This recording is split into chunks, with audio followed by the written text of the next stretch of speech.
subject of this seminar is the veil of thoughts. And following out the theme that somebody once suggested by saying that thought is a means of concealing truth, despite the fact that it's an extraordinarily useful faculty. But in quite recent weeks, we've had an astounding example of the way mankind can be bamboozled by thoughts. There was a crisis about gold, and the confusion of money in any form whatsoever with wealth is one of the major problems from which civilization is suffering. Because way back in our development, when we first began to use symbols to represent the events of the physical world, we found this such an ingenious device that we became completely fascinated with it. And in ever so many different dimensions of life, we are living in a state of total confusion between symbol and reality. And the real reason why in our world today, where there is no technical reason whatsoever why there should be any poverty at all, the reason it still exists is people keep asking the question, where's the money going to come from? Not realizing that money doesn't come from anywhere and never did, except if you thought it was gold. And then, of course, if to increase the supply of gold and use that to finance all the world's commerce, prosperity would depend not upon finding new processes for growing food in vast quantities, or getting nutrition out of the ocean, or getting water from atomic energy. No, it depends on discovering a new gold mine. And you can see what a nonsensical state of affairs that is. Because when gold is used for money, it becomes, in fact, useless. Gold is very useful metal for filling teeth, making jewelry, and maybe covering the dome of the Capitol in Washington. But the moment it is locked up in vaults in the form of ingots, it becomes completely useless. It becomes a false security, something that people cling to, like an idol, like a belief in some kind of big daddy, oh God, with whiskers, who lives above the clouds. And all that kind of thing diverts our attention from reality. We go through all sorts of weird rituals and get in the symbol, in other words, gets in the way of a practical life. So it was, you remember the Great Depression. I expect a number of you here looking around are old enough to remember the Great Depression, when one day everybody was doing business and things were going along pretty well, and the next day there were bread lines. It was like someone came to work and they said to him, "Sorry, chum, but you can't build today. No building can go on. We don't have enough inches." He said, "What do you mean we don't have enough inches? We got wood, haven't we? We got metal, we even got tape measures." He said, "Yeah, but you don't understand the business world. We just haven't got enough inches, just plain inches. We've used too much of them." And that's exactly what happened when we had the Depression. Because money is something of the same order of reality as inches, grams, meters, pounds, or lines of latitude and longitude. It is an abstraction. It is a method of bookkeeping to obviate the cumbersome procedures of barter. But our culture, our civilization, is entirely hung up on the notion that money has an independent reality of its own. And this is a very striking, concrete example of what I'm going to talk about. of the way we are bamboozled by our thoughts, which are symbols, and what we can do to become unbamboozled, because it's a very serious state of affairs. Most of our political squabbles are entirely the result of being bamboozled by thinking. And it is to be noted that as time goes on, the matters about which we fight with each other are increasingly abstract. And the wars fought about abstract problems get worse and worse.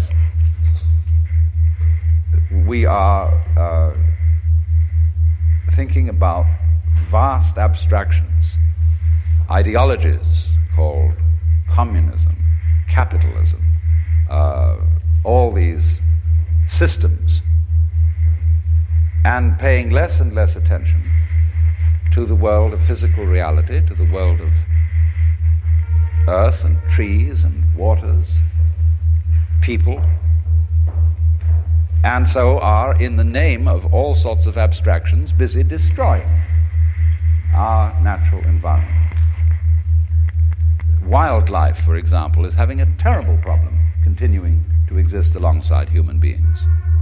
Another example of this fantastic confusion is that not so long ago, the Congress voted a law imposing stern penalties upon anyone who should presume to burn the American flag. And they put this law through with a great deal of patriotic oratory and quoting of poems and so on about Old Glory, ignoring the fact entirely that these same congressmen, by acts of commission or omission, are burning up that for which the flag stands. They are allowing the utter pollution of our waters, of our atmosphere, the devastation of our forests, and the increasing power of the bulldozer to bring about a ghastly fulfillment of the biblical prophecy that every valley shall be exalted, every mountain laid low, and the rough places plain. But you see, they don't notice the difference between the flag and the country. Or as Korzybski pointed out, the difference between the map and the territory. Now, however, I think we should begin by talking a little bit about, when we use the word physical reality as distinct from abstraction, what are we talking about? Because you see, there's going to be a fight about this, philosophically. If I say that the final reality that we're living in is the physical world, a lot of people will say that I'm a materialist, that I'm unspiritual, and that I think too much of an identification of the man with the body.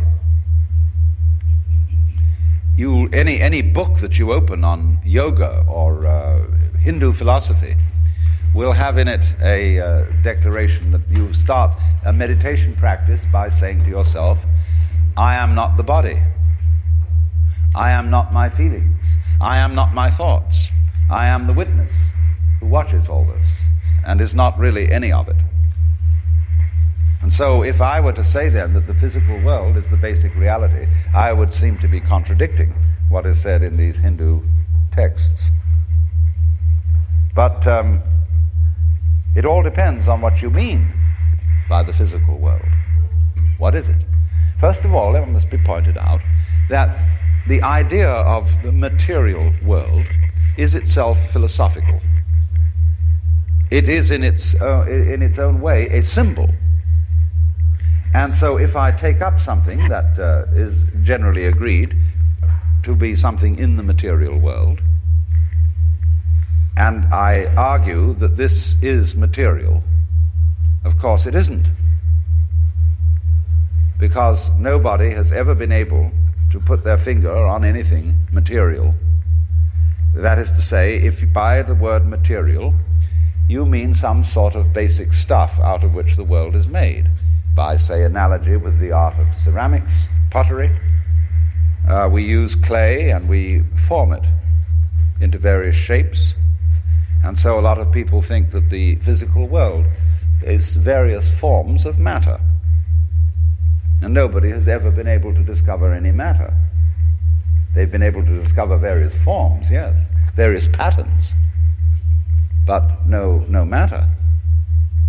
You can't even think how you would describe matter in some terms other than form.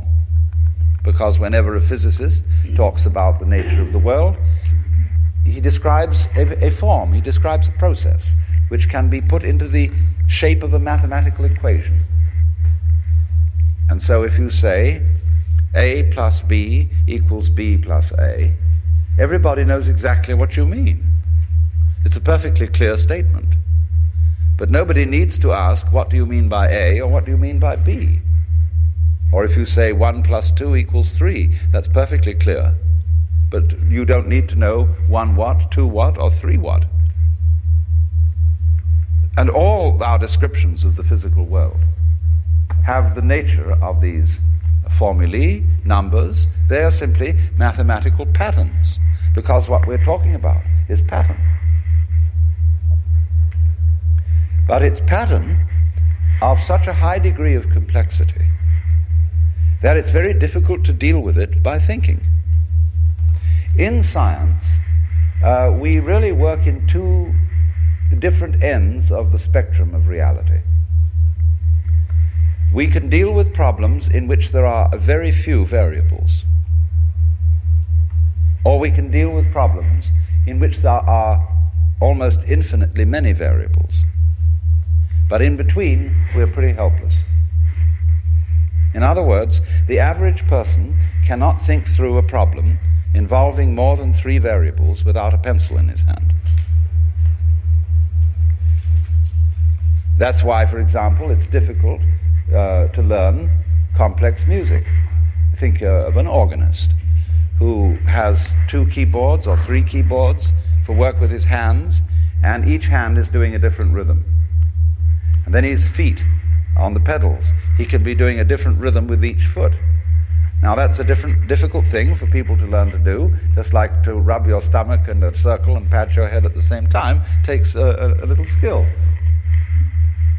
Now, most problems with which we deal in everyday life involve far more than 3 variables. And we are really incapable of thinking about them. Actually, the way we think about most of our problems is simply going through the motions of thinking. We don't really think about them. We do most of our decision making by hunch. You can collect data about a decision that you have to make, but the data that you collect has the same sort of relation to the actual processes involved in this decision as a skeleton to a living body. It's just the bones. And there are all sorts of entirely unpredictable possibilities involved in every decision. And you don't really think about it at all. The truth of the matter is that we are as successful as we are, which is surprising, the degree to which we are successful in conducting our everyday practical lives, because our brains do the thinking for us in an entirely unconscious way. The brain is far more complex than any computer. The brain is, in fact, the most complex known object in the universe, because our neurologists don't understand it. They have a very primitive conception of the brain and admit it.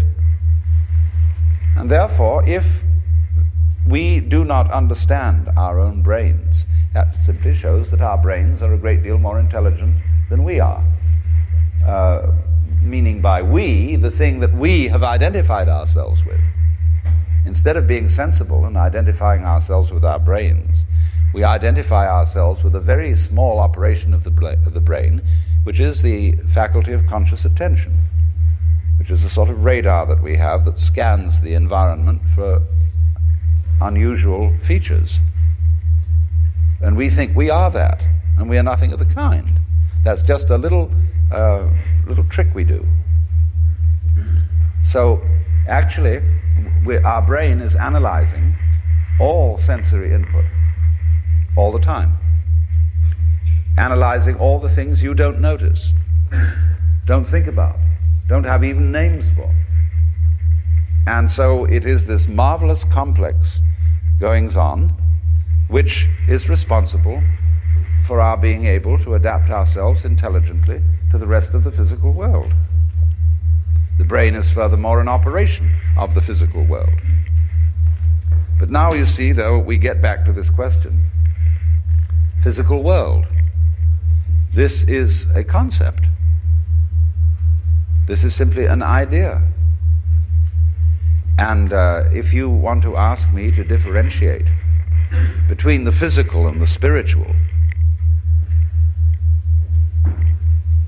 I will not put the spiritual in the same class as the abstract. But most people do. They think that 1 + 2 = 3 is a proposition of a more spiritual nature than, say, for example, a tomato. But I think a tomato is a lot more spiritual than 1 + 2 = 3. This is where we really get to the point. That's why in Zen Buddhism, when people asked what is the fundamental principle of Buddhism, you could very well answer a tomato.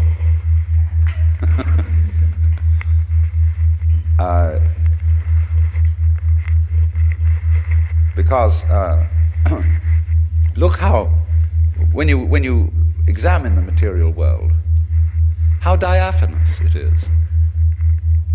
It really isn't very solid.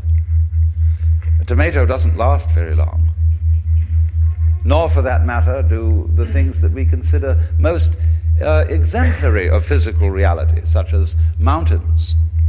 The poet says, "The hills are shadows, and they flow from form to form, and nothing stands." Because the physical world is diaphanous. It's like music. When you play music, it simply disappears. There's nothing left. And that, for that very reason, it is one of the highest and most spiritual of the arts, because it is the most transient.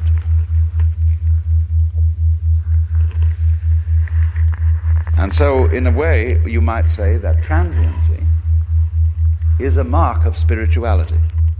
A lot of people think the opposite, that the spiritual things are the everlasting things. But you see, the more a thing tends to be permanent, the more it tends to be lifeless. Nothing is so dead as a diamond. And yet, this imagery, the idea of the most mineral objects being the most permanent, and so they get associated with the spiritual. Jesus Christ is called the Rock of Ages.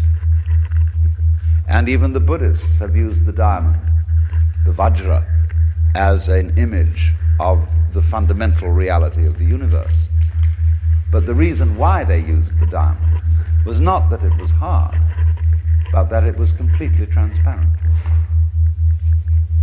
and therefore afforded a symbol of the void, which everything fundamentally is. Not meaning that there simply is nothing there, but the void means that you cannot get any idea which will sufficiently define physical reality. Every idea will be wrong, and in that sense it will be void. So then, the physical world, we can't even find any stuff out of which it's made. We can only recognize each other, and I say, well, I realize that I met you before and that I see you again. But the thing that I recognize is not anything really except a consistent pattern. Let's suppose I have a rope, and this rope begins by being manila rope. Then it goes on by being cotton rope. Then it goes on with being nylon. Then it goes on with being silk. So I tie a knot in the rope, and I move the knot down along the rope. Now, is it, as it moves along, the same knot or a different knot? We would say it was the same, because you recognize the pattern of the knot. But at one point it's manila, at another point it's cotton, at another point it's nylon, and another it's silk. And that's just like us. We are recognized by the fact that one day you face the same way as you did the day before, and people recognize your facing. So they say that's John Doe or Mary Smith. But actually the contents of your face, whatever they may be, the water, the carbons, the chemicals, are changing all the time. You're like a whirlpool in a stream. The stream is doing this consistent whirlpooling, and we always recognize, like at the Niagara, the whirlpool is one of the sights. But the water is always moving on. And we are just like that, and everything is like that. So there's nothing in the physical world that is what you might call substantial. It's pattern. And this is why it's so spiritual. To be non-spiritual is not to see that. In other words, it is to impose upon the physical world the idea of thingness, of substantiality. That is to be, in the sense that the Hindus use it, that is to be involved in matter, to identify with the body. To believe, in other words, that the body is something constant, something tangible. The body is really very intangible. You cannot pin it down. It's all falling apart, furthermore. And we're aging, getting older, and so therefore if you cling to the body, you will be frustrated. So the whole point is that the material world, the world of nature, is marvelous, so long as you don't try to lean on it, so long as you don't cling to it. And if you don't cling to it, you can have a wonderful time with it. Let's take for a very controversial issue. All spiritual people are generally against lovemaking. Ramakrishna used to speak about the evils of woman and gold. I've already demonstrated the evils of gold. But what about the evils of woman? In my point of view, yes, women can be a source of evil if you attempt to possess them.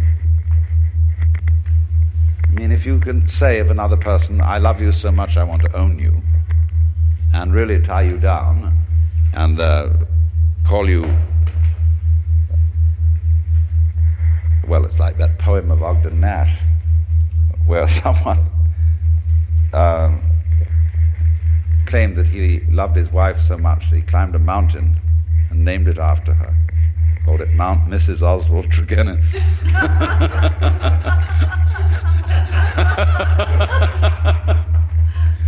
And so, in other words, if you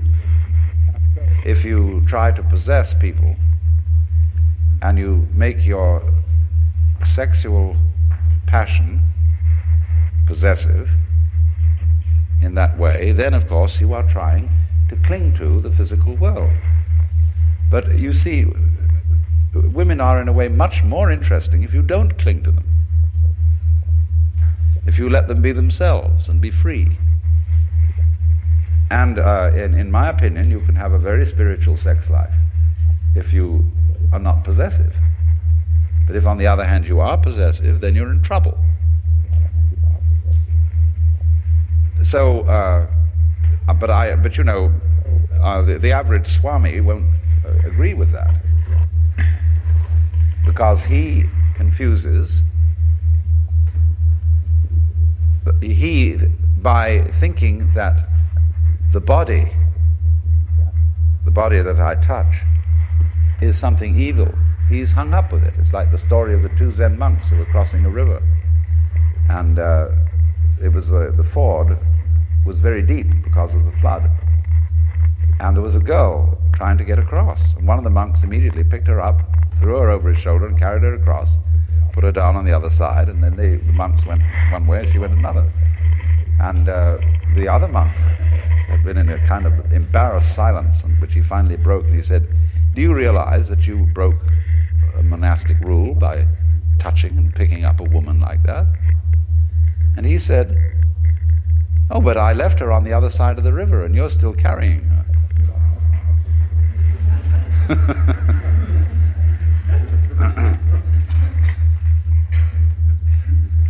So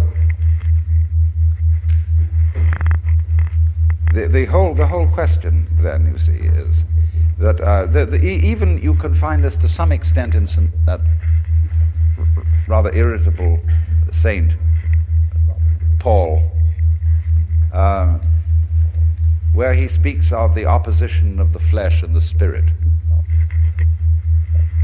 Now, this word sarx in Greek, the flesh, as he uses it, is really, as Berjayev points out, it's a spiritual category.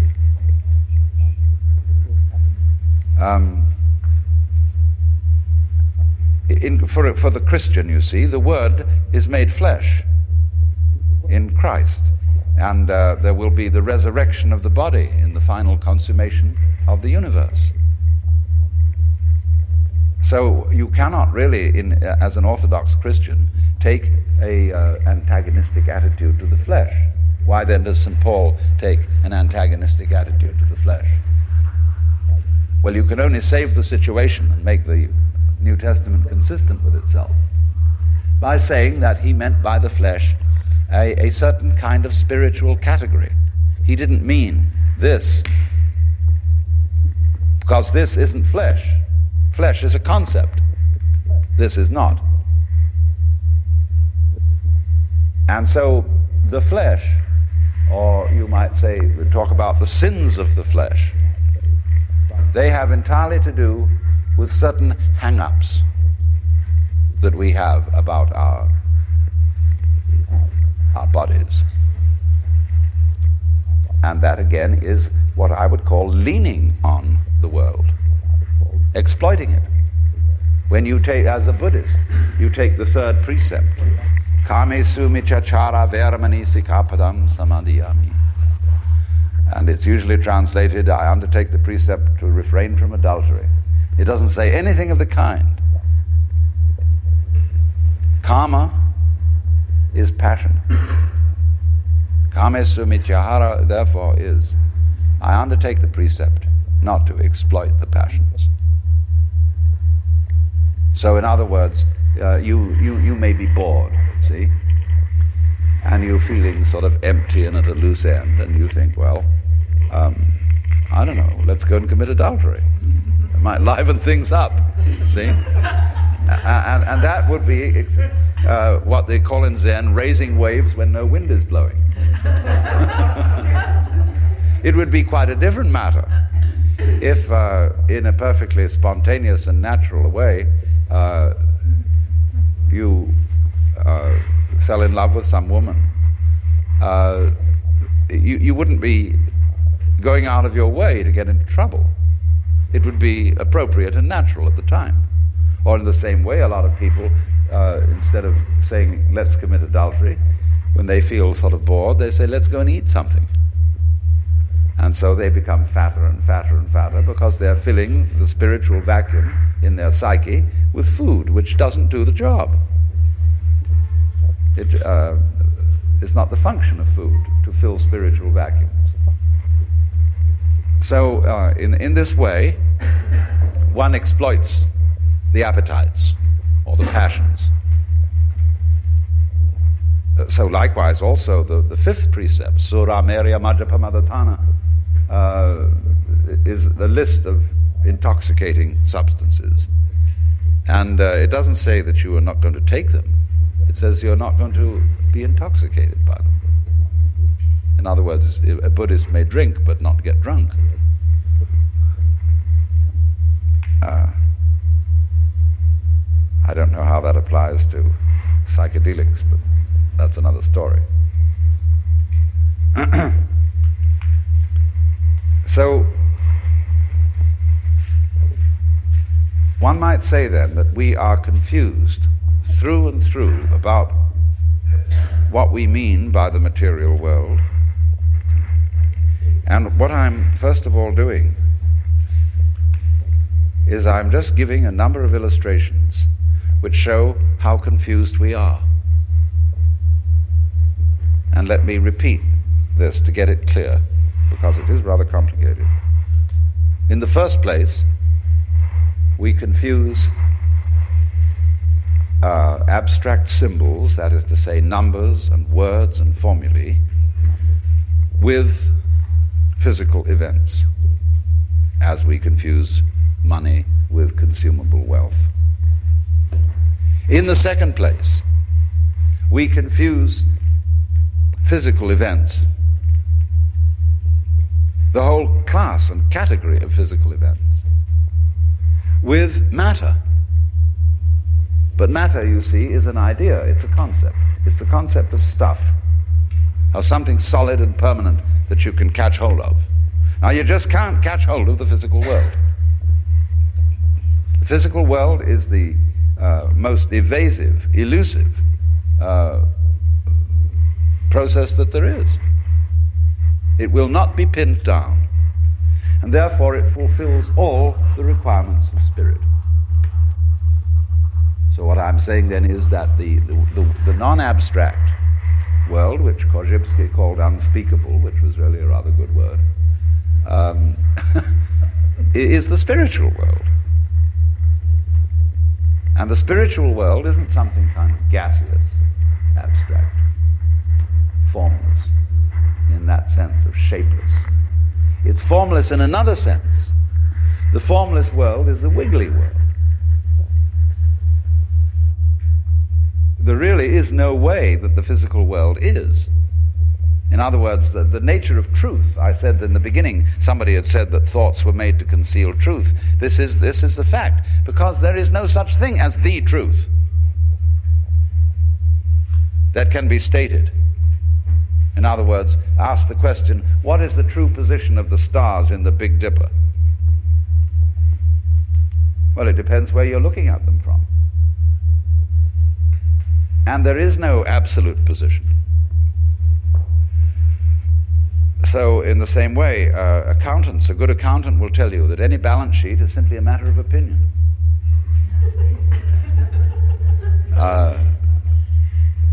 There's no such thing as the true state of affairs of a business. But we're all hooked on the idea that there is, you see, an external objective world which is a certain way, and that it really is that way. History, for example, is a matter of opinion. History is an art, not a science. It's something constructed, which is accepted as a more or less satisfactory explanation of events, which, as a matter of fact, don't have an explanation at all. Most of what happens in history is completely irrational. But people always have to feel that they've got to find a meaning. For example, you get sick, and you've lived a very good life, and you've been helpful to other people and done all sorts of nice things, and you get cancer. And you say to the clergyman, why did this have to happen to me? And you're looking for an explanation, and there isn't one. It just happened that way. But people feel if they can't find an explanation, they feel very, very insecure. Why? Because they haven't been able to straighten things out. The world is not that way. So the truth, in other words, what is going on, is of course a lot of wiggles. But the way it is always in relation to the way you are. In other words, however hard I hit a skinless drum, it will make no noise. because noise is a relationship between a fist and a skin. So in exactly the same way, light is a relationship between electrical energy and eyeballs. It is you, in other words, who evoke the world, and you evoke the world in accordance with what kind of a you are, what kind of an organism. One organism evokes one world, another organism evokes another world. And so everything, reality is a kind of relationship. So once one gets rid of the idea of the truth as some way the world is in a fixed sense, say it is that way, see? Then you get to another idea of the truth altogether. The idea, the truth that cannot be stated, the truth that cannot be pinned down. And then that is the kind of truth that is God. When we speak of God as the reality that exceeds all thoughts, that surpasses all definitions, that is infinite, unbounded, eternal, immeasurable in terms of time. That's what we're talking about. We're not talking about a gaseous vertebrate or a huge, vast void without any wiggles in it. All gas. We put it another way altogether. The truth that cannot be pinned. Well, now in the first talk I was explaining that the theme of this seminar was the problem of how thoughts protect us from truth and what to do about it. Showing various ways in which the symbolizing process, which we call thinking, the use of signs, words, symbols, numbers to represent what's going on in the external world or the world of nature,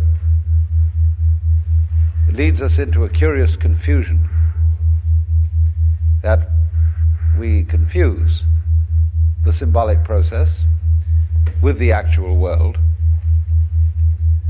And the temptation to do this arises from the extraordinary relative success that we have had in controlling the world of nature with the power of thought. But I don't know if it's ever struck you that we really don't know whether we have successfully controlled it or not. It could be argued, a very strong case could be made, that the entire intellectual venture of civilization has been a ghastly mistake, and that we are now on a collision course, and that all the vaunted benefits of intelligence, technology, and all that is simply going to draw the human race to an extremely swift conclusion. Of course, that might not be a bad thing. I've sometimes speculated on the idea that all stars have been created out of planets, and that these planets developed high civilizations which eventually understood the secrets of nuclear energy and naturally blew themselves up. And in the process, these stars flung out lumps of rock as they blew up, which eventually spun around them and became planets all over again. And that this is the actual method of genesis of the universe, which would accord, of course, with the Hindu cosmology, where it is where time and the events in time are invariably looked upon as a process of progressive deterioration through the cycles of each kalpa, in which things get worse and worse as time goes on, until it can't stand itself anymore, and it blows up, and after a period of rest and recuperation, begins all over again. Why do we somehow have a distaste for a theory of time which runs in that direction? I mean, would you rather have a rhythm that goes meow, zip, meow, zip, or the one that goes yip, boom, yip? See, I mean, which is it?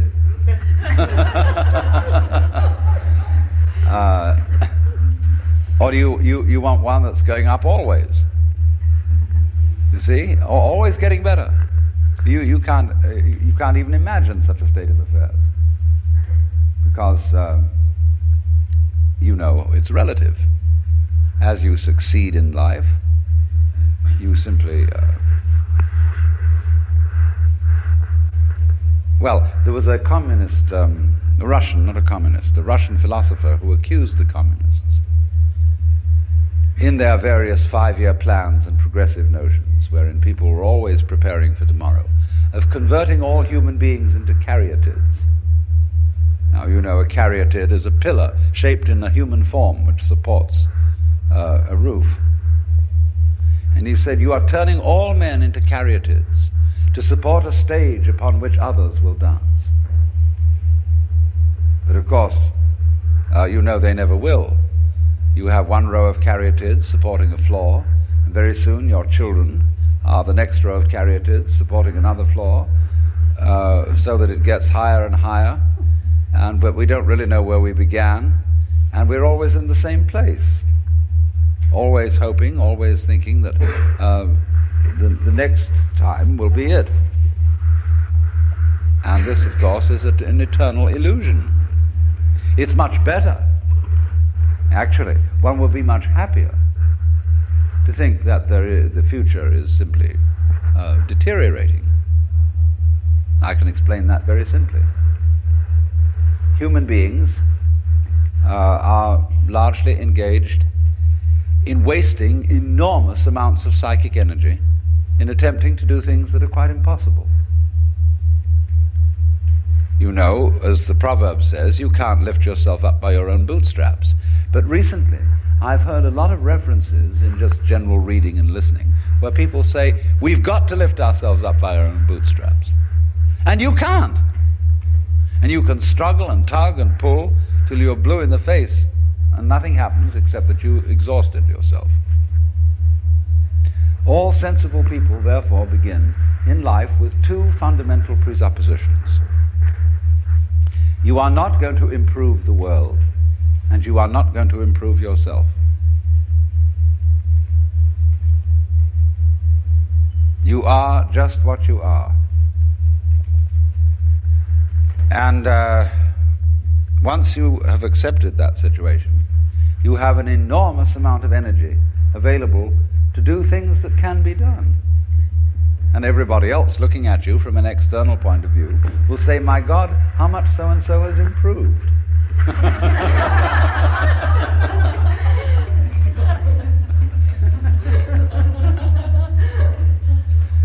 But I know, hundreds of my friends are at work on enterprises to improve themselves by one religion or another, one therapy or another, this system, that system, and I'm desperately trying to free people from this. And I suppose that makes me a messiah of some kind. But the thing is that you can't do it. One very simple reason, which I think most of you are by now familiar with, is that the part of you which is supposed to improve you is exactly the same as that part of you which needs to be improved. In other words, there isn't any real distinction between bad me and good I, between the higher self, which is spiritual, and the lower self, which is animal. It's all of a piece. You are this organism, this integrated, fascinating energy pattern.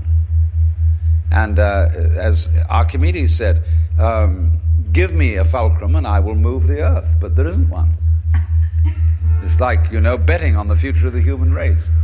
If I were really smart, I would lay a bet that the human race will destroy itself, because in practical politics one realizes that nothing is going to work out right. No candidate I've ever voted for ever won the election. So, but the trouble is, there's nowhere to place the bet. And so, since I can't place the bet anywhere, I'm involved in the world and must perforce try to see that it doesn't blow itself to pieces. But the thing, I once had a terrible argument with Margaret Mead. She was holding forth one evening on the absolute horror of the atomic bomb and how everybody should immediately spring into action and abolish it. But she was getting so furious about it that I said to her, "You know, you scare me, because I think you're the kind of person who will push the button in order to get rid of the other people who were going to push it first." And she told me that I had no love for my future generations, no responsibility for my children, that I was a phony Swami who believed in retreating from facts. But I maintain my position. Robert Oppenheimer, a little while before he died, said that it's perfectly obvious that the whole world is going to hell. The only possible chance that it might not is that we do not attempt to prevent it from doing so. Because you see, all the troubles going on in the world now are being supervised by people with very good intentions. Their attempts to keep things in order, to clean things up, to forbid this and prevent that possible horrendous damage. And the more we try, you see, to put everything to rights, the more we make fantastic messes. And it gets worse. And maybe that's the way it's got to be. Maybe I shouldn't say anything at all about the folly of trying to put things to right, but simply on the principle of Blake, let the fool persist in his folly so that he will become wise. Will this be an argument against conservationists? This is an argument against all kinds of do-gooding. In other words, what I'm saying is, don't take me too seriously. I'm pitching a case for the fact that the civilization has been a mistake. That it would be much better to leave everything alone. That the wild animals are wiser than we, in that they, putting it in our crude and not very exact language, they just follow their instincts. And if a moth mistakes a flame for the signal on which it gets a mating call and flies into the flame, so what? That just keeps the moth population down. And the moth doesn't worry. You know, it doesn't go buzzing around in a state of anxiety, wondering whether this sex call is the real thing or just a flame. It doesn't think consciously about the future. At least we suppose this is so. Maybe it does, but we suppose that it doesn't. And therefore it isn't troubled. And but the species of moths goes on and on and on. And so far as we know, it's been around for an incredibly long time, and maybe even longer than we have. Bees, ants, creatures of this kind, they have long since escaped from history, so far as we can see. In other words, they live a settled existence, which you might consider rather boring, because it doesn't have constant change in the way that we do. They live the same rhythm again and again and again and again, but because they don't bother to remember it consciously, it never gets boring. And because they don't bother to predict, they're never in a state of anxiety. And yet they survive. Now we, who look before and after, as Emerson says, and predict, and are always concerned whether this generation is going to be better or worse than the one that came before, we are tormented. And we just don't realize, because of this tremendous preoccupation with time, we don't realize how beautiful we are, in spite of ourselves. Because you see, the conscious radar is a troubleshooter. It's always on the watch out for variations in the environment which may bring about disaster. And so our consciousness is from one day's end to another entirely preoccupied with time and with planning and with what has been and with what will be. And since troubleshooting is its function, we then get the general feeling that man is born to trouble. And we ignore in this preoccupation with conscious attention how marvelously we get on. How, for most of the time, our physical organs are in a fantastically harmonious relationship. How our body relates by all sorts of unconscious responses to the physical environment. So that if you became aware of all the adjustment processes that are being managed spontaneously and subconsciously by your organism, you would find yourself in the middle of great music. And of course this occasionally happens. Well, the mystical experience is nothing other than becoming aware of your true physical relationship to the universe. And you're amazed, thunderstruck by the feeling that underneath everything that goes on in this world, the fundamental thing is a state of unbelievable bliss. Well, why not? Why else would there be anything happening? Because if the game isn't worth the candle, if the universe is basically nothing but a tormented struggle, why have one?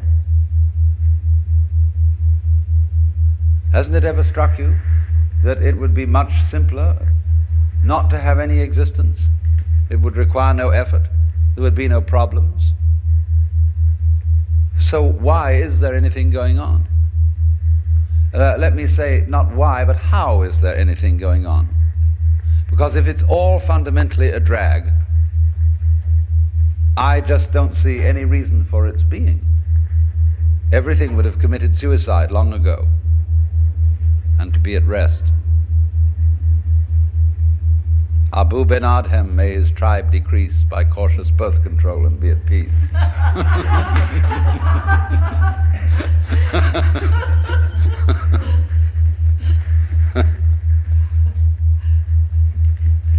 So we might work on this possibility then, that civilization is a mistake, and that we've taken completely the wrong track and should have left things to nature, as it were. And of course this is the same problem that is brought up in the book of Genesis. Actually, the fall of man in Genesis is his venture into technology. Because in the Bible, the Hebrew words for the knowledge of good and evil are connected with techniques. What is technically expeditious and what is not. Words connected with actually metallurgy. And to be as God, you see, when you eat of the fruit of the tree of knowledge and you become as God, means you think you're going to control your own life. And God says, okay, baby, you wanted to be God, you try it. But the trouble with you is you've got a one-track mind. And therefore you can't be God. To be God, you have to have a infinitely many-tracked mind, which is, of course, what your brain has, you see. The brain is infinitely many-tracked, but consciousness is not, it's one-tracked. As we say, you can only think of one thing at a time. And you cannot take charge of the universe with that kind of a consciousness, because there's too much of it. as I explained before, too many variables. And our science can take care of a few variables, or of an enormous number of variables, as in quantum mechanics, by statistical methods. As we can use statistical methods to predict that most people will live to be 65 years old, at least, but we cannot say of any given individual whether he will live to 65 or not. That's what we wanted to know. But the problem is that the variables on each individual are too complicated. And we have not yet, you see, developed a science which can deal with, say, 50, 100, or 500 variable systems. It's too complicated to think about. The computers are going to help us. But as yet, we're either on the low number or the extremely high number. And these are outside the range of the problems with which we're really concerned. That's why, for example, a lot of people have taken to using the I Ching, the Book of Changes. Because if you're tossing a coin to make your decisions, and everybody does fundamentally make their decision by tossing coins, it's better to have a 64-sided coin than a 2-sided coin. The I Ching gives you 64 possibilities of approach to any given decision instead of just 2. Yes or no. It's based on yes or no, because it's based on the yang and the yin. But in the same way that computers, digital computers, use a number system which consists only of the figures 0 and 1, out of which you can construct any number. And this was invented by Leibniz, who got it from the Book of Changes. It's amazing how this book is somehow always with us. But this then is a way of helping your own multivariable brain arrive at decisions, cooperating with your own mind. Because then again, after you've tossed your 64-sided coin, the oracle that you read, that explains each particular hexagram in the Book of Changes, is a sort of Rorschach blot. It is very laconic remarks into which everybody reads just exactly what they want to read. But that helps you make a decision by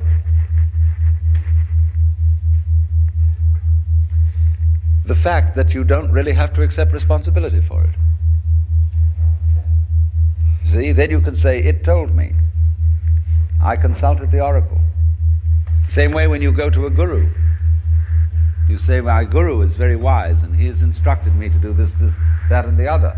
But it was you who decided on this guru. How did you know he was a good one? See, you gave him his authority because you picked him out. It always comes back to you. But we like to pretend it doesn't. But the thing is that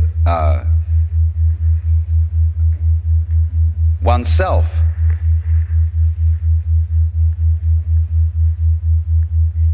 is certainly not the stream of consciousness. Oneself is everything that goes on underneath that, and of which the stream of consciousness is a mere, it has about the same relation to oneself as the bookkeeping does to a business. And if you're selling grocery, there's very little resemblance between your books and what you move over your shelves and counters. There's just a record of it. And that's what our consciousness keeps. Now, supposing then we work with the argument that we've made an awful mistake in bringing out civilization.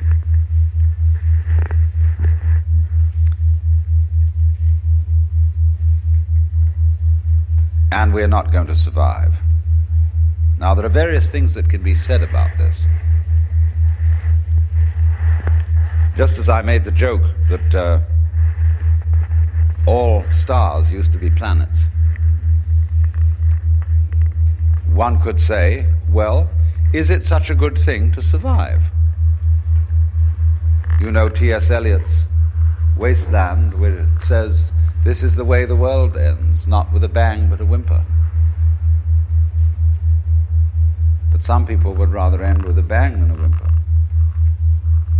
Some people are stingy, and they like to burn up their fire very gradually, conserving the fuel, and just keep enough heat going so that they get a long time. Other people prefer a kind of a potlatch situation, where they have a huge whiz-bang fire that goes out in a hurry. Now, who is right? Do you want to be a tortoise? You know, a tortoise that lives for hundreds of years, but drags itself around all the time, very slow, solemn. Or would you rather be some little hummingbird? Yeah, hummingbird, that's the thing. See, that dances and lives at a terrific pace. See? Well, you can't say one is right and the other's wrong. And so there may be nothing wrong with the idea of a world, a civilization, a culture that lives at a terrific increasing pace of change and then explodes. That may be perfectly okay. My point is that if we could reconcile ourselves to the notion that that is perfectly okay, then we would be less inclined to push that button. It's the anxiety. If you cannot stand anxiety, and if you cannot simply be content for issues to be undecided, you are liable to push the button because you say, let's get it over with.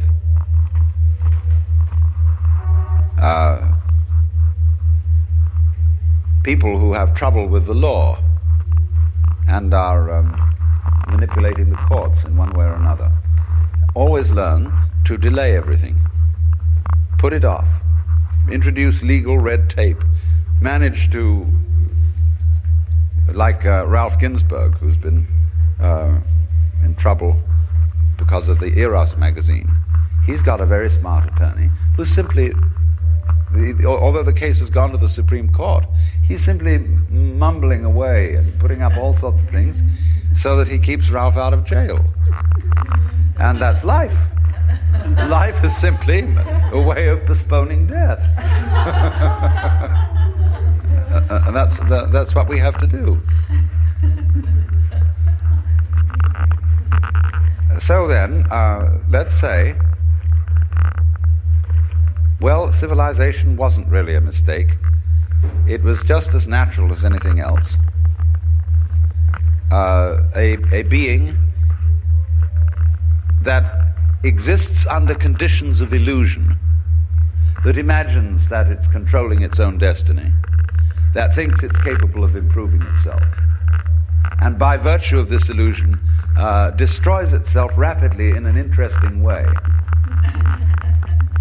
You see? Let's suppose that's what we are. But you still come back to the point that you are spending an enormous amount of energy in doing things that can't be done. That is to say, tugging at the bootstraps.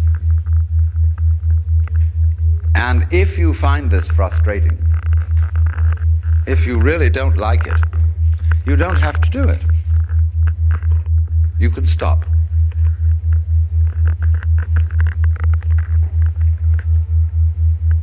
And the paradox is that when you stop,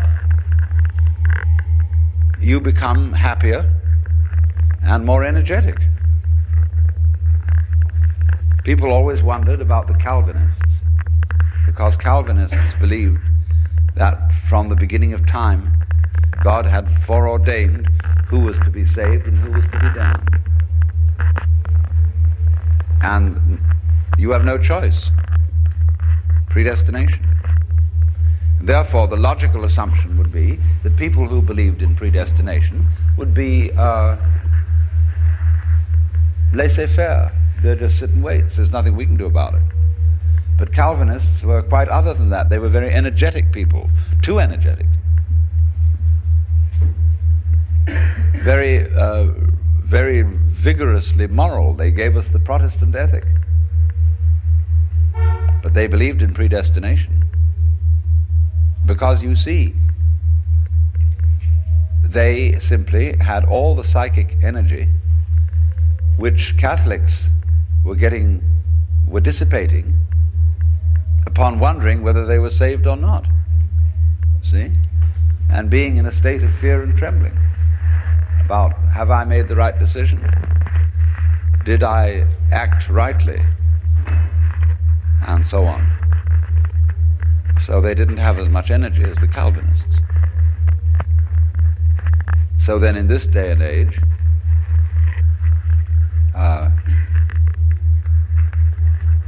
we say, in the line of thought of psychiatry or of most schools of psychotherapy, it's important for you to accept yourself rather than to be in conflict. Get with yourself. But everybody says but, because nobody dares take that too far. There's always a little bit of reservation on the end of it. It's like, I've never heard a preacher to this day give a sermon on the passage in the Sermon on the Mount which begins, "Be not anxious for the morrow." They do occasionally refer to it and say, well, that's all very well for Jesus.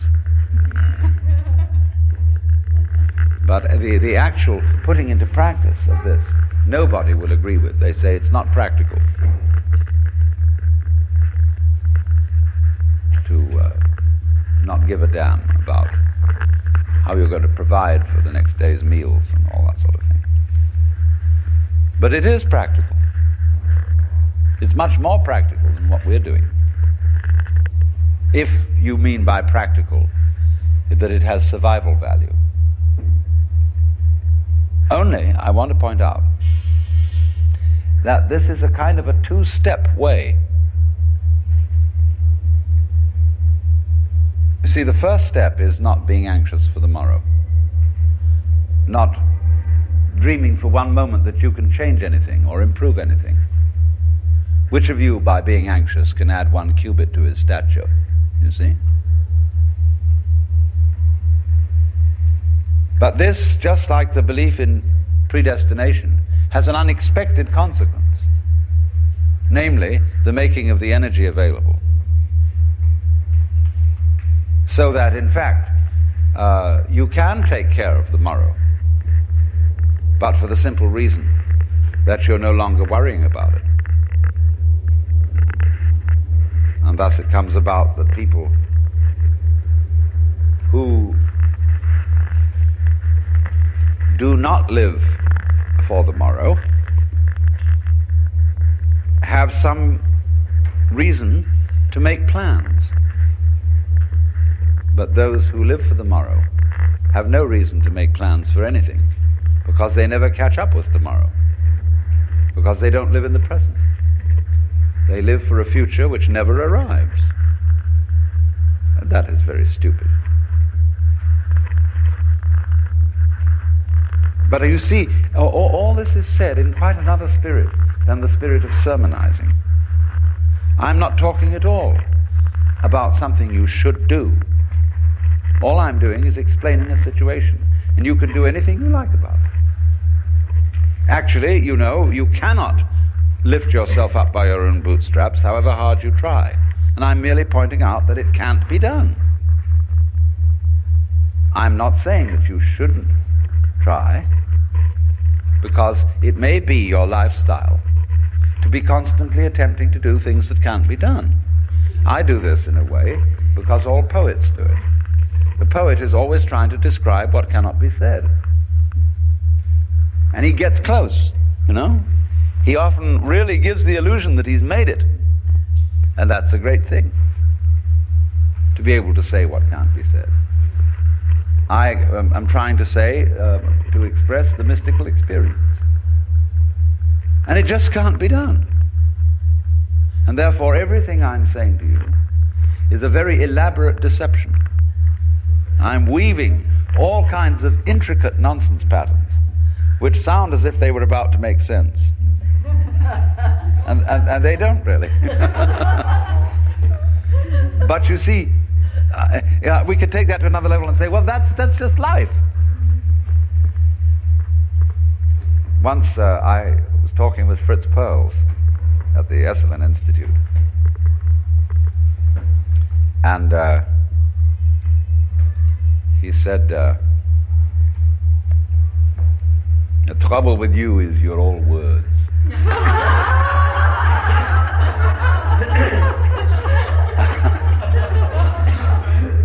Why don't you practice what you preach?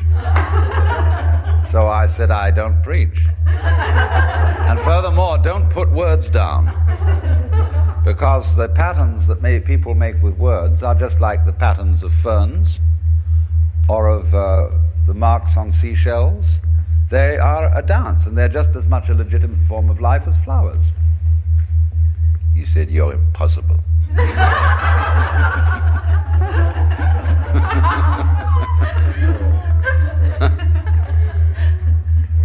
But you see, that's very important, and that is why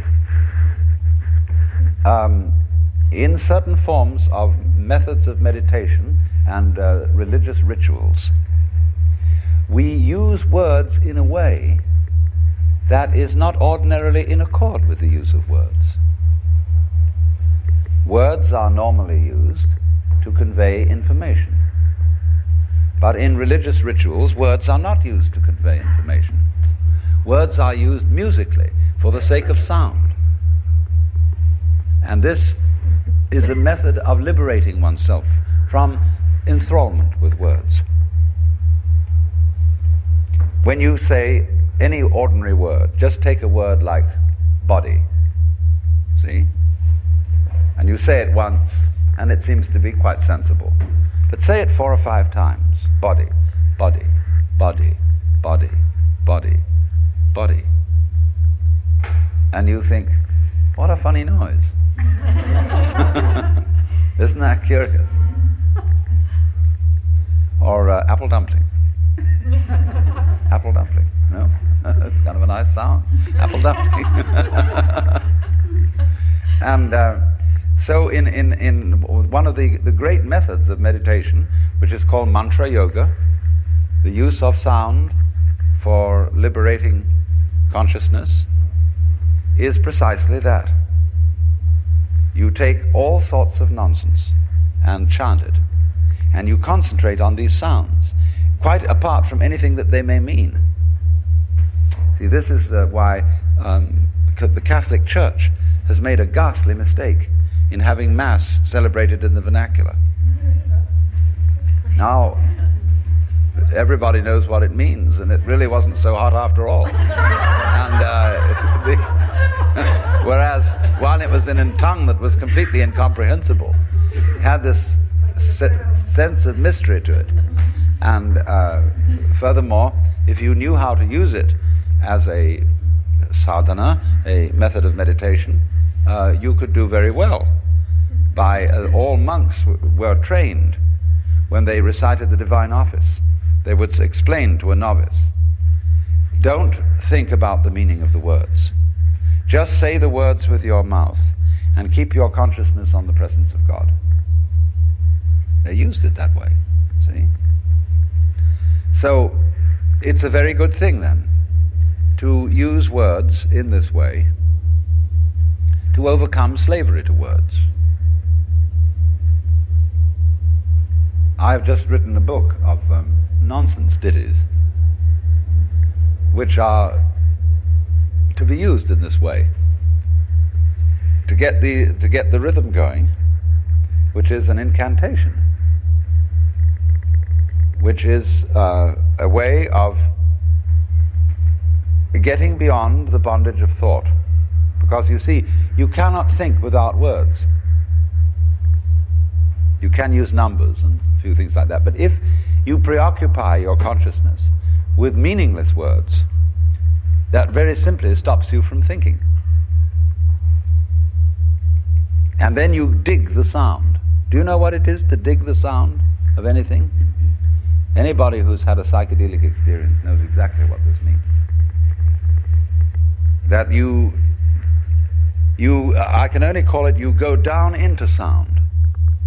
And you listen to that vibration, and you go into it and into it and into it, and you suddenly realize that that vibration that you're listening to, or singing, is what there is. That's the energy of the cosmos. That's what's going on. And everything that's going on is a kind of a pulsation of energy, which in Buddhism is called suchness, or thatness, ta-ta-ta. You see, what's da-da-da, da-da-da, da-da-da, da-da, da-da-da, da-da-da, da-da-da, da-da, and that's what we're all doing. Only we look around, and here we all are. We're people. We've got faces on, and we talk, and we're supposed to be making sense.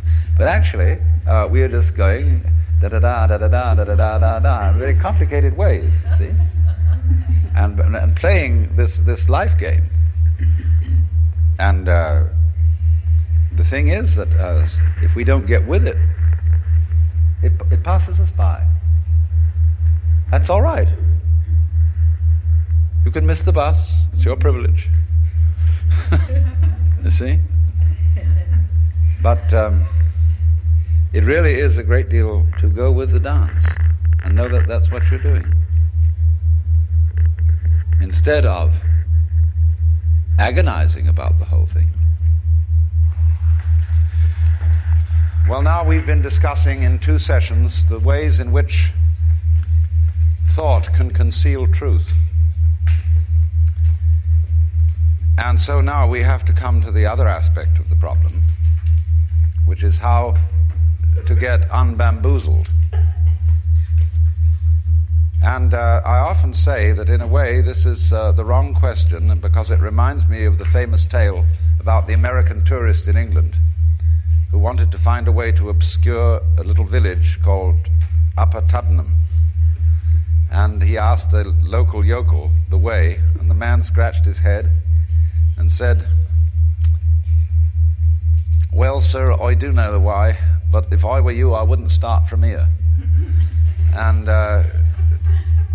the problem, therefore, of what to do is in a way the wrong question. Because as I pointed out yesterday, you have to begin with the assumption that you can't do anything. You can't change yourself. Because the whole idea involves a sort of schizophrenic situation where there's I is going to change me. And this is where the genius of Krishnamurti comes out, where he won't give anyone a method.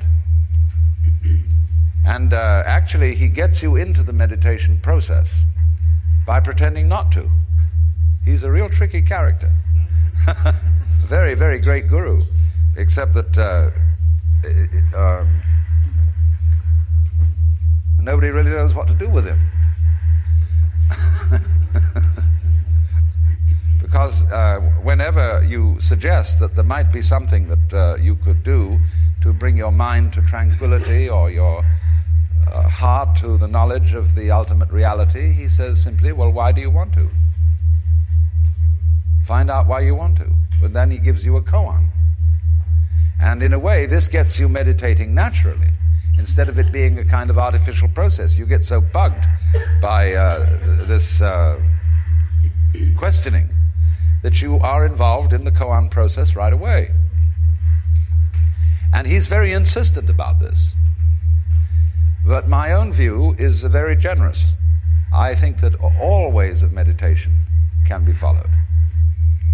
And because even if some of them are folly, to quote Blake again, the fool who persists in his folly will become wise.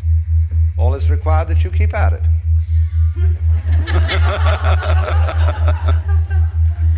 So I want to talk this morning about the various central methods of meditation.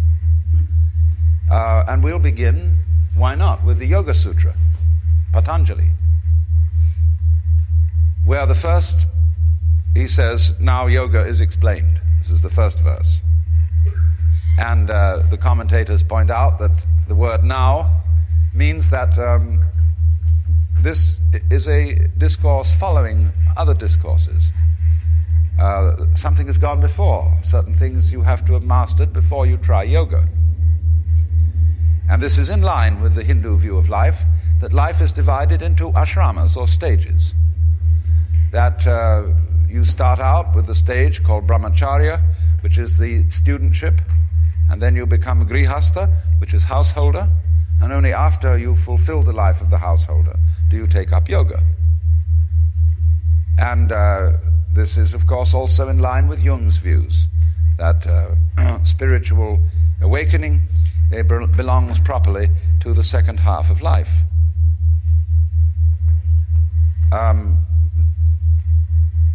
But you mustn't take that literally.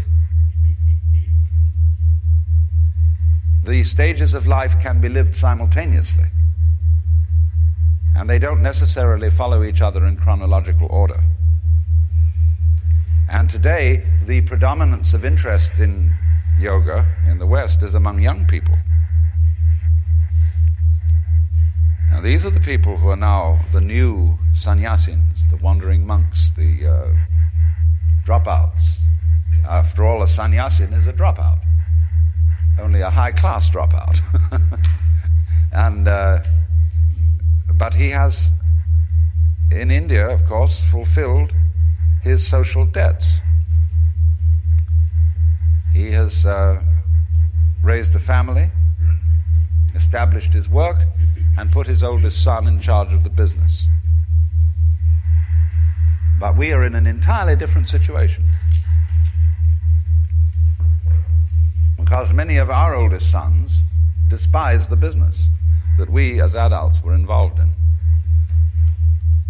because they see through the hollowness of a way of life that has so hopelessly confused symbol with reality. So I guess in our circumstances, yoga is important for everyone. Now the next verse of the Yoga Sutra says, Yogas Chitta Vritti Nirodha. And this is a complicated thing to translate. It says yoga is the cessation of turnings of the mind. Vritti means to turn, to be turbulent. When you talk about a chakravartin as a great ruler, a great king, means one who turns the wheel. Vartin is the same as vritti. And vartin is one who turns, a vritti is a turning, a wave, like a wave rolls over and splashes. Chitta means approximately consciousness. It refers to the basic awareness that we have, whether it is strictly conscious or subconscious. Chitta means something like, let's suppose we make the mind analogous to a mirror, a reflecting mirror. The mirror itself would correspond to what is meant in Sanskrit by chitta. You see, we're not aware of the color of the lens of our eye. And so we just name that color transparent. If it had a color, we wouldn't know it. And so we don't. But you can't really altogether ignore the background of vision, because it's very important, even though you never see it. It's basic to all that you see, just as the diaphragm in the speaker of the radio is basic to all that you hear on the radio. But so in the same way, there is something basic to all our sensations, and that is chitta. So now there are two schools of thought. One who say that yoga, that chitta vritti nirodha, the cessation of the turnings in the chitta, is the elimination of all sense experience and all thought and all feeling whatsoever from consciousness. And when one speaks then of the goal of yoga as being samadhi, and particularly what is called asampragnata samadhi, which means samadhi without a seed in it, or nirvikalpa samadhi. Nirvikalpa is a moot word.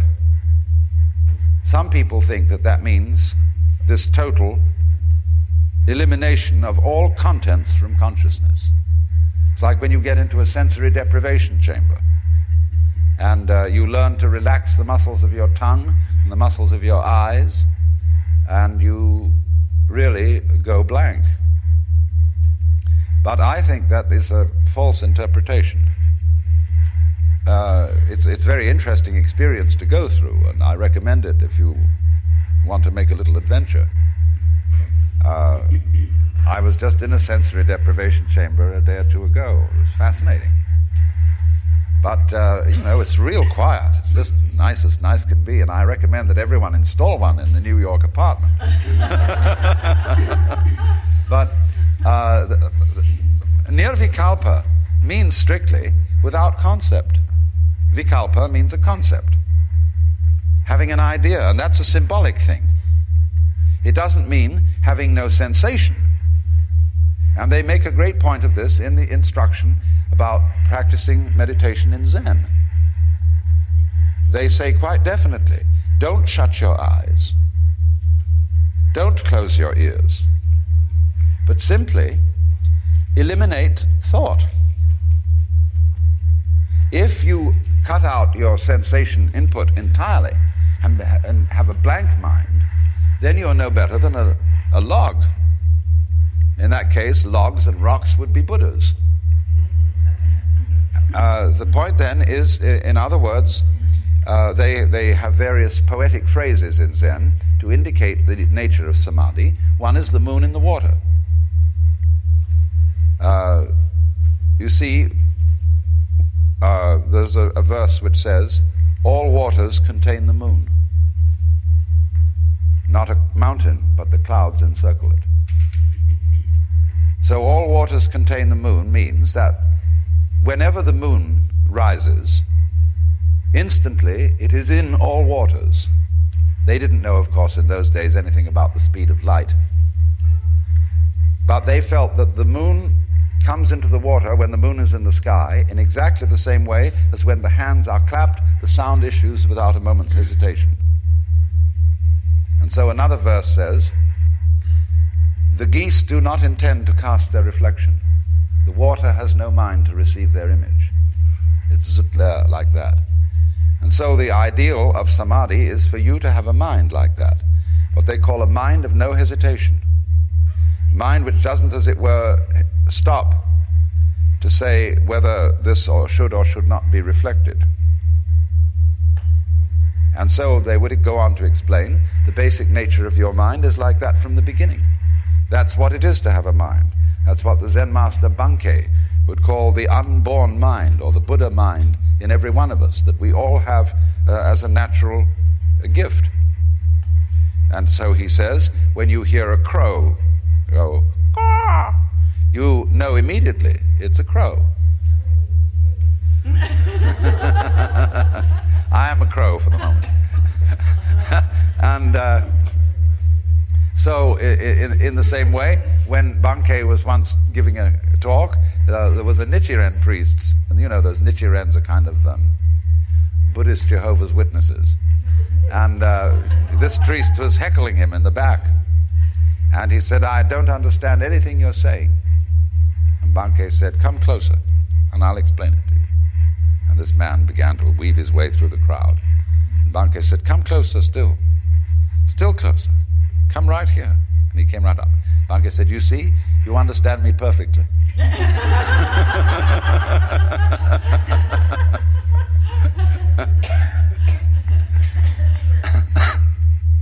So, the feeling then is that the nirvikalpa samadhi is this state of just perfectly clear consciousness, which responds to everything going on without labeling it, without categorizing it. And even to say respond isn't quite right, because that means as if consciousness was something that is pushed by life and then reacts to it, action and reaction, like cause and effect. The crow caws and the ears vibrate, cause and effect. That's not the Buddhist theory. The Buddhist theory is not cause and effect, it is called pratitya samutpada. And that means interdependent origination. In other words, when the wind blows, the trees move. This is not two events, but one. Wind blowing and trees waving are all the same process. And so the verse says, the tree displays the bodily power of the wind. It manifests it. Because nobody would know there was any wind blowing unless the trees were waving. Nobody would know there was any light shining unless there was something reflecting it. They really go together, you see. So the tree displays the bodily power of the wind. The water exhibits the spiritual nature of the moon. Because you see, when the water flows and ripples, it breaks the moon into thousands of pieces. So that is the spiritual power. The one becomes many.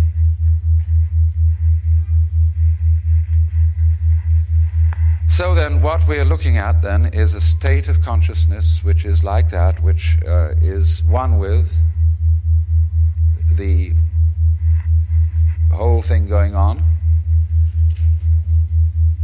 And this is saying the same thing as Krishnamurti says when he tries to explain that there really is no feeler separate from our feelings and no thinker separate from our thoughts. There is simply a process going on. And so in the same way, Huineng, the sixth patriarch, prefers not to use the image of the mirror for the mind, but he prefers the image of space.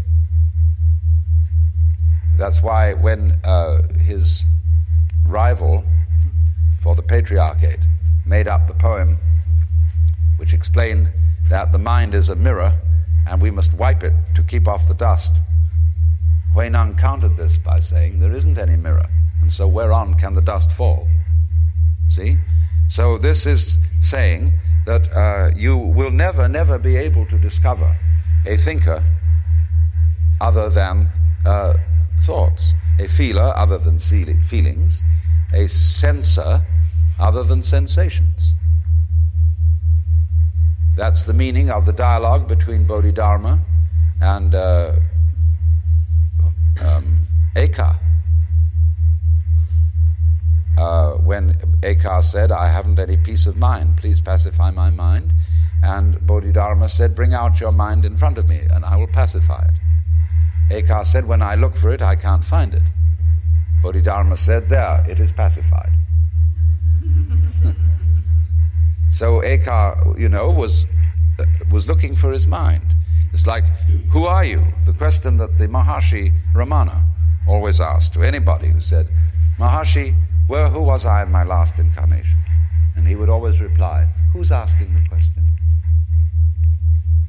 Which is the same as Krishnamurti's, why do you want to know? Because this throws the question back at the questioner. Who are you? Who has the problem? And you look and you look and you look and you can't find it. When you look for Hume, the British philosopher, really went through the same experience. Because when he tried to find out what was his consciousness, he couldn't find anything but sensations or images in his head. And so in the same way, when you want to find out what's behind your eyes, most people think that they have a blank space behind their eyes, kind of a non-dark, non-light blind spot, which you can't ever see. But that's not the case. You know how the inside of your head is? Why, it's what you're looking at. That's how it feels inside your head.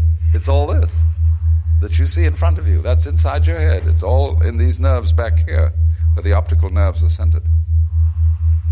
And so this is saying that our conscious relationship to the world is a transactional relationship, in which you can speak about the subjective standpoint and the objective standpoint. But that really you've got one continuum in which these two standpoints are simply opposite ends of a diameter. You go with it, it goes with you, and vice versa. So this is the whole meaning of the Taoist idea that is called mutual arising. When Lao Tzu says that to be and not to be arise mutually, that difficult and easy suggest each other, high and low subtend each other, and so on. He's describing this polar relationship. So you don't get an encounter, in other words. You don't get a confrontation. You don't get a kind of a meeting from things that impinge on each other from entirely separate situations. You get the opposite sort of thing, where when a flower buds and the bud breaks, the petals expand. And it's true, you have the petals on the far left and you have the petals on the far right, but they arise together like that. See? That's how all life is happening. When you come into being, the universe comes into being. When you go out of being, the universe goes out of being. And that's true for everyone. That's not only people, but all sentient beings whatsoever. So without the being, the sentient being, there is no cosmos. All we are saying in talking about a cosmos that existed before any sentient beings existed is we are simply describing what would have happened if there had been any sentient beings around. It's a kind of extrapolation. So that relativity of the sentient being and the universe is basic to Buddhistic philosophy, and is saying then that the one implies the other, because this is the philosophy called Jiji Muge, that between thing event and thing event there is no barrier. This is the philosophy of the mutual interdependence of all things and events.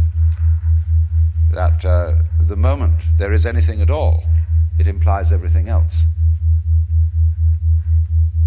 So in the same way, you know, with laser beam photography, you can take a tiny fragment of a photographic negative, and by laser beam photography, you can restore the whole negative from which it was cut, because the crystalline structure of any part of the negative is in an inseparable relationship with its whole area. So you can imply it. You'll get a picture which is around the area that you have taken out, very clearly definite, and as it moves away from it, the outlines will become a little vaguer, but you'll be able to see everything that was there. It's fantastic.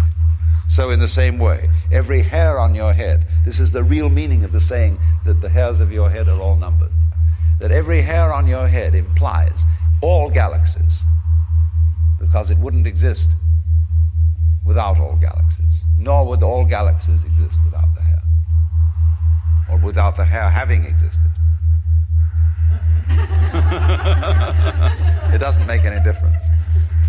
So then,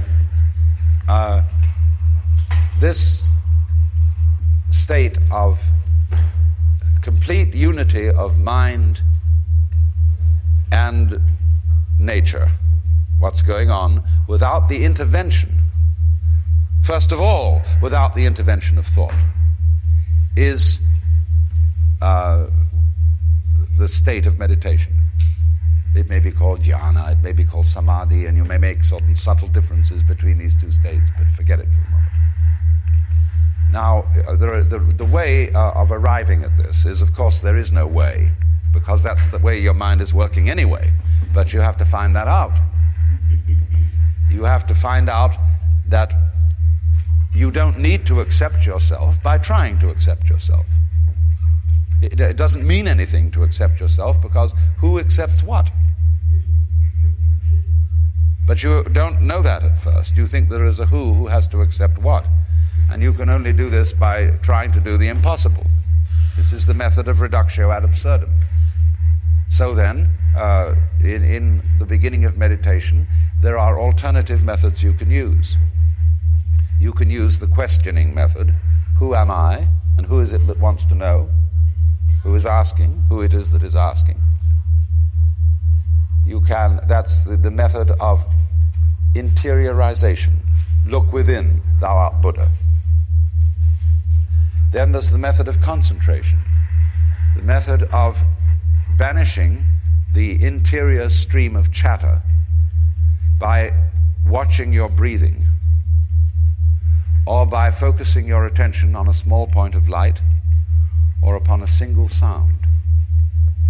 If you have a tape recorder, all you have to do is you make a loop tape with one sound on it, and you turn your tape recorder on, and that practices meditation for you. And you just listen to that sound. Or, easier still, you hum a sound, like Om. And you take a long, long, easy, deep breath, and you hum Om, Om, Om, Om. And just keep it going. And that's a great method. It's one of the best ways if you are an auditory kind of character. Then you can also do it by looking into a crystal ball, or by using a mandala. You see, the way a mandala is constructed with circles, you eventually get the feeling from looking at a mandala that you're dropping into it. And you're going into that circle. Always in, and that brings you all together in one place, and you go in, to the heart of it. Now, the radii, or whatever they may contain, simply have the function of being, as it were, slides, which bring you into the center. And you go into that, and you get the same effect visually as you do when you listen into a sound. You go into the sound. You get down to the basic, which everything is. And then when you get that basic, you stay there, see? And you dig that. And eventually, you see that that's what there is, and always was, and always will be. In fact, there isn't any time in meditation. Time completely disappears.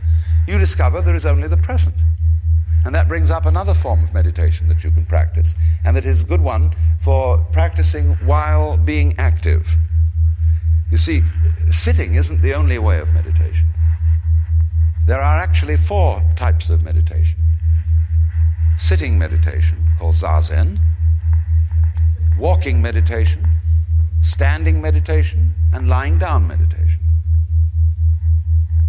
So it's also good to lie flat on your back for these things, except that you may easily go to sleep that way. Walking meditation has long been practiced, both by Christian monks and by Buddhist monks. And in the Satipatthana method of meditation that is practiced today in Burma and Thailand and Ceylon, they do a great deal of it walking.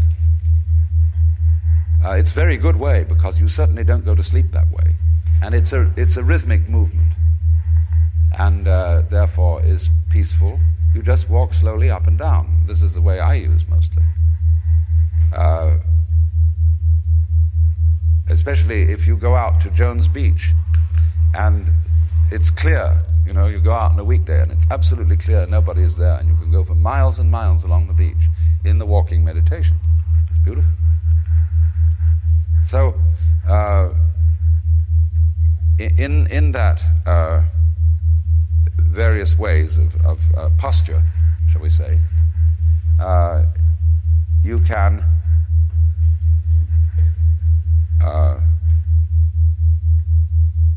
concentrate on sight, on sound. Nobody has done much with touch, but people have done meditation on bodily motion, as in dancing or mudra. That is another thing. Mantra is sound, mudra is gesture. And in Houston Smith and Elder Hartley's film of Tibetan monks, you will see them doing the mudra method of meditation, constantly moving their hands. This is the same kind of a thing. Or another method is the letting everything alone, where you allow all your psychic processes and sensuous processes free rein to do anything they want to do. And you will find, for example, that let's supposing that at this very moment you are all hearing the sound of my voice. Now, if you turn your conscious attention from the meaning of what I'm saying simply to the sound of the words, you will be surprised to discover that you don't have to make any effort to understand what I'm talking about, because your brain will take care of that. And you can just listen to the noise. It'll all go into you, and you'll understand. But you can just concentrate on the flow of sound. American Indians often do that when they're encountering a stranger, because they can tell more about him from the tone of his voice than what he says. He may be lying.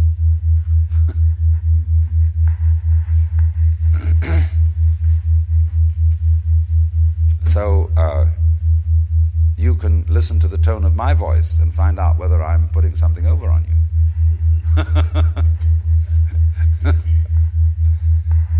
It's the tone that is important, you see, fundamentally.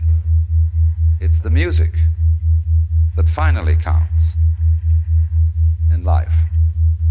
As I was explaining yesterday, one may regard the universe as a musical phenomenon, that it is a huge system of extremely complex vibrations which is playing. And that's what it's all about. Just you don't ask, what does Mozart mean? You just listen to Mozart. It's great. So you don't ask what the universe means. Well, now, in a way, this meditation method of just letting your mind alone and let it go where it wants to go has the same disadvantage as lying down on the floor. You may go to sleep.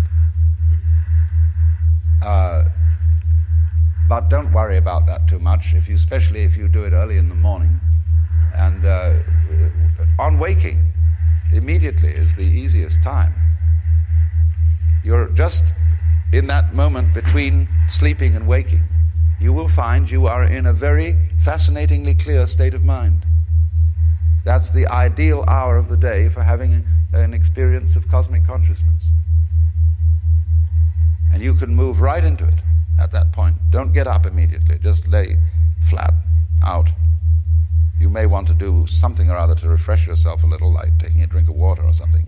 But right at that moment, you find you can have extraordinary clarity. And then you see, as you go on, it begins to become clear to you that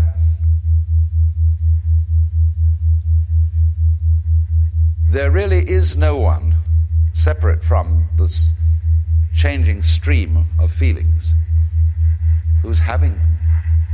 They're just there.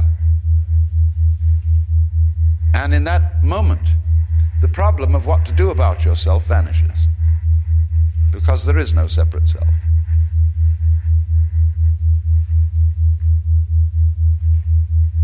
thereafter, the most fascinating thing that follows from this is that you can keep up meditation while thinking. This is why a Zen master can also be a scholar and an intellectual.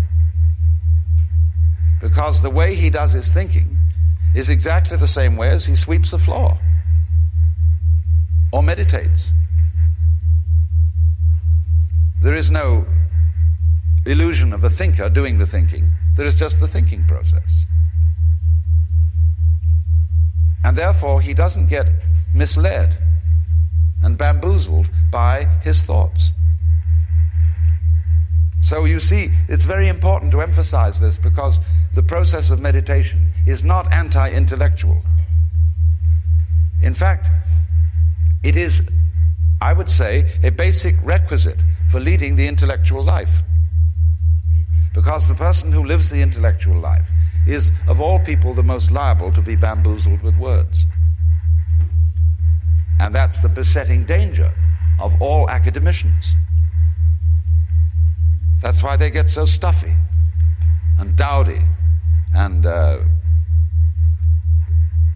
they suffer from intellectual porcupinism. They're always prickly and querulous, and so on. So the reason is they're starved. They don't have anything to think about except thoughts. And they write books about books. And they don't, therefore, have any first-hand experience of life to use for thinking, to think about. So, of all places, in a university is the place where meditation should be practiced. Of getting out of thought for some time of the day. This refreshes the intellectual life. This gives it a zip and a quality, so that as you begin, like Suzuki, old D.T. Suzuki, he was a great intellectual, and but he practiced scholarship in the same natural way that one would sail a boat or watch clouds, so that he was never, in his pursuit of scholarship, cantankerous and pretentious. He was never pedantic. And of course, in the field of sinology today, in the United States, you will find some of the most pedantic people in existence. It's represented by the Journal of the American Oriental Society, which is a testy, quarrelsome, bitchy journal, where everybody's going at everybody else. And when, a scholar doesn't always have to be a scholar. You can write a scholarly book. I wrote a book called The Way of Zen, which is rather scholarly. And but then I can do a movie called The Mood of Zen, which isn't scholarly at all, which is just creating an atmosphere. But boy, do the scholars hate it. They say this is of no value at all. This is just, and they call you a popularizer. Then they call Suzuki a popularizer because he didn't put in the right kind of footnotes. He was a little vague about some things, and but he had forgotten more than most of them ever knew. So in this way, you can sit light to intellectuality. It's a very good thing, because otherwise you become hopelessly ponderous. You become a sort of a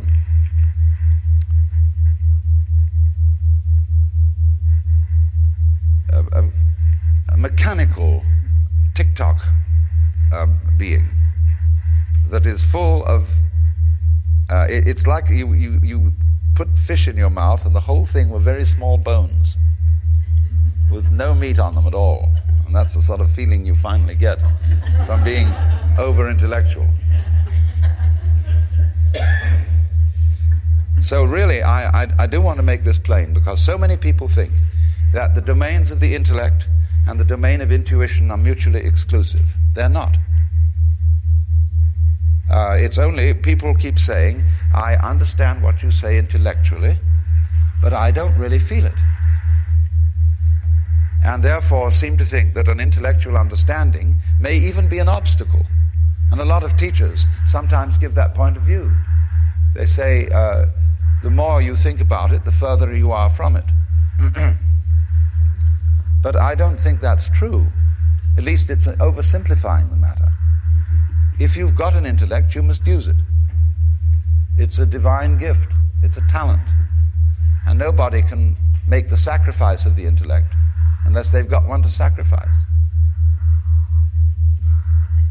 A lot of fanatics think they've made the sacrifice of the intellect and say, I've given up my private opinions and I'm purely obedient to Holy Scripture or whatever, authority.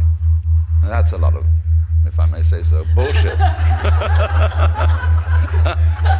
Either they haven't thought it through, or else they are concealing from themselves that their obedience to Scripture is at root their own personal opinion. So there isn't this antagonism. It's if you've got an intellect at all, it's very important that you think things through as far as they can be thought through. But you see, your intellect will eventually tell you its own limitations. It will, in other words, say, I have a certain function as intellect, just like the dial on the telephone has a certain function. And if you spell out questions about the existence of God on the dial of the telephone, you'll be told to go to hell. That's not its function. And so you can easily see, as I've tried to explain to you, that the thought process has limitations, that there are things it will not do. It is the symbolizing of the world, but it is not the real world, except insofar as thoughts are themselves vibrations. That's how I was discussing yesterday, that you can say words and listen to the words simply as sounds. Then you're getting in closer contact with the real world, with the vibration that's at the basis of everything. So, thought itself tells you that it can't go all the way. And then when you understand that, thought naturally gives up. And you become quiet. Let it go. Let all the senses go. And eventually you find you're quiet. And you're centered. And still. But don't make an exercise of it. Dogen, in the great Japanese Soto Zen master, always told his students, do not practice Zazen to attain Satori. Sit just to sit. This already practicing Zazen is being a Buddha. This is sitting like a Buddha. And if you do it with an ulterior motive, you're not doing it. There is nowhere to go. So likewise, if you practice centering on the present, you can't do it with an objective because you're off it. And so in action,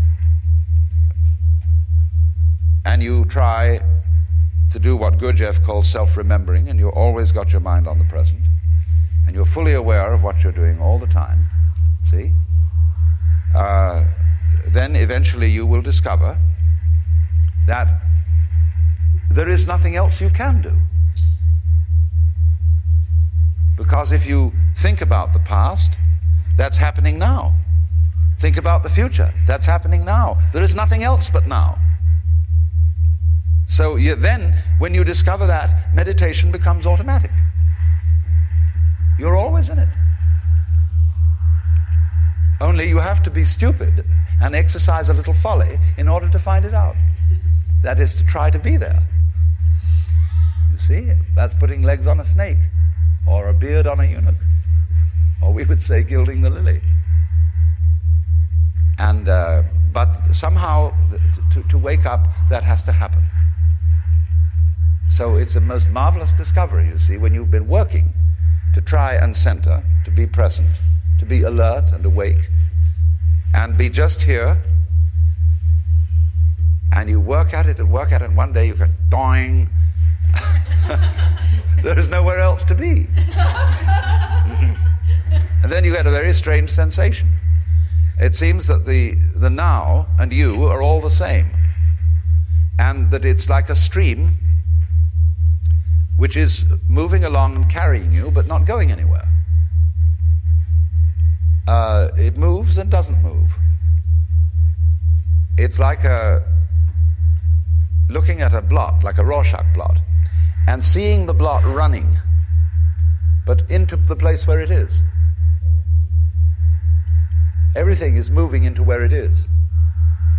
And this is the state called eternal now. This is the meaning of eternity. Eternity isn't static. So, this is the meaning of the Zen poem which says, I walk over the bridge, and it's the bridge flow, not the water. I'm walking on foot and yet riding on the back of an ox. I'm empty-handed and yet a spade is in my hand. So we'll have an intermission.